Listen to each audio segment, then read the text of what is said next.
Very easy question to kick things off. Tell me your name and where you're from. Kia ora, I'm Pippa Coombe from Auckland, Aotearoa, New Zealand. I've been on Auckland Council for 12 years, and so this is a good break to have to see what's happening around the world with cycling and mobility. What are the political challenges in New Zealand? So I've been catching up with other politicians, hearing their stories too, and the same struggle to really try and reclaim the street for people and to give that space. And that's what we're hearing a lot. I mean, even here in Ghent, there's been a big fight over car parks and space for bikes. We've got kind of facets of that happening back home as well. A lot of anger towards low traffic neighbourhoods, removing car parks, slower speeds. How do you diffuse some of that anger? Well, I think this is just one of the really big questions, and I haven't got the perfect answer for it at all. And again, thinking about the comments from the Deputy Mayor of Ghent, he was saying you can't take examples from overseas and take them to your own home and say that's what we should do. People have got to experience it on the ground, and I'm seeing that in Wellington. I was at a conference there, and they have actually managed to do a pilot bike network, and it's been really, really successful. And that has allowed people to experience and feel what it's like to live in a cyclable city. And so now they can move to permanence. And unfortunately, we missed that step in Auckland. And so I think that's one of the sort of takeaways from the conference is about we really just have to do those projects that let people experience and feel what it's like, and do it as a pilot, do it as a trial, and then they'll get much more support for moving to the next step.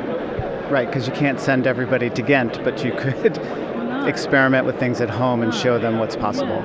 I mean, I guess it's everywhere, but there's a lot of antagonism. If you're in New Zealand saying, I was in Paris and I saw these amazing cycling streets, no one wants to hear about the experience of other places. They just want what applies to their hometown. And in Auckland, you hear the same things of, like, the Jeanette talks about, in New York, you had people saying, we're never going to be like Amsterdam. We're not going to be like, cities in Europe. We're not going to be like Copenhagen. So you've got to find the homegrown solutions. My name is James Bonner.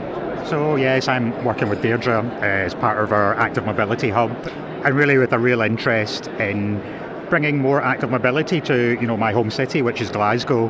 I lived in a long time there, and I want better mobility practices in that city that is open to more people and for a longer time.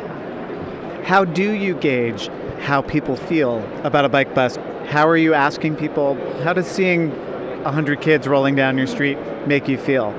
One particular method which I use is postcards, which have been designed by a local artist, and they give space for whether it's parents, whether it's children, to draw or write their real stories and emotions of cycling being part of a bike bus. And these give us those really qualitative arts-based methods that go beyond often other forms of methods. And these are stories that you'll feel, and some of them will make you cry. They are so beautiful in their emotion and value. Is there anything specific you want to get out of being here?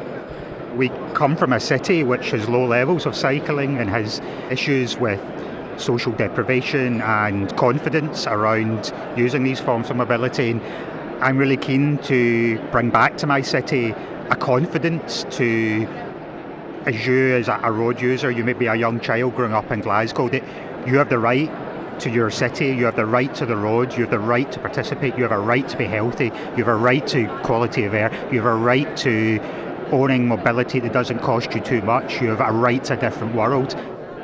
And that's not just stuff for people in the Netherlands and Belgium, which we can see, and they've got a beautiful setup here, that we also deserve that too. And it's a pushback to our politicians that if we see ourselves as a progressive city, as a progressive country in Europe, then this is key.